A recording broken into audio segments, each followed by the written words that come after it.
Steroid মেখে মেখে স্কিনটা ফর্সা হওয়ার জন্য একেবারে খারাপ হয়ে গেছে, তাই তো? আর যখনই রোদে বেরোচ্ছ স্কিন জ্বালা করছে, চুলকাচ্ছে, র্যাশ বেরিয়ে যাচ্ছে। দেখো, স্টেরয়েড মাখলেই কিন্তু এই ধরনের সাইড এফেক্ট হবেই হবে। তা বলে কি স্কিন তোমাদের ভালো হবে না? একদম দুশ্চিন্তা করো না, দিকুইন তো রয়েছে তোমাদের পাশে। এরকম প্রচুর মানুষ যারা এই ধরনের জিনিস করে নিজের স্কিনটাকে নষ্ট করে দিয়েছে, কিন্তু আজ তারা প্রচুর হ্যাপি, তাদের স্কিন হেলদি। কেন জানো? দি কুইনের প্রোডাক্টগুলো তারা নিয়মিত ব্যবহার করছে। রাত্রিবেলা নাইট কেয়ারটা মাস্ট। কি করবে জানো? স্কিনটাকে কোনো রকম হার্মফুল জিনিস দিয়ে একেবারেই পরিষ্কার করবে না। মানে যেটা ধরো তোমাদের সাবান অথবা কোনো ফেস ওয়াশ যেটা প্রচুর ফেনাযুক্ত হয়।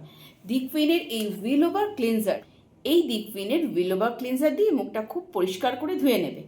তারপরে এই নাইট কেয়ারটা, অলিভ1000 নাইট ক্রিম আর 24 ক্যারেটের এই গোল্ড সিরামটা। তবে হ্যাঁ, এই 24 ক্যারেটের গোল্ড সিরামটা কিন্তু ভালো করে ঝাঁকিয়ে নেবে। যে 24 ক্যারেটের গোল্ডের পাউডারটা রয়েছে সেটা কিন্তু সিরামের মধ্যে থিতিয়ে থাকে, তাই যতক্ষণ না খুব ভালো করে মিক্স করছো সেটা কিন্তু মিক্স হবে না।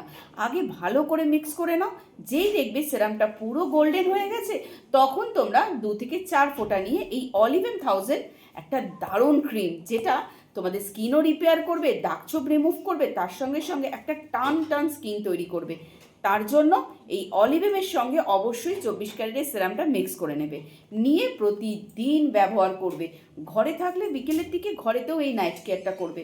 দেখবে তোমাদের স্কিন তো রিপেয়ার হচ্ছেই, তার সঙ্গে সঙ্গে স্কিনটা হেলদিও হচ্ছে, গ্লো করছে। আর র্যাশ বেরালে একদম কিন্তু স্কিনটা নষ্ট করবে না নখ দিয়ে খুঁটে। শুধুমাত্র এই উইলোভার রোলারটা ব্যবহার করবে, ভালো করে শেক করে এফেক্টেড এরিয়ার মধ্যে। দেখবে স্কিন পাতলা হয়ে যাওয়া থেকে, লাল হয়ে যাওয়া থেকে সবটাই সমস্যার সমাধান তোমরা পেয়ে গেছো দি কুইনের প্রোডাক্ট ইউজ করে।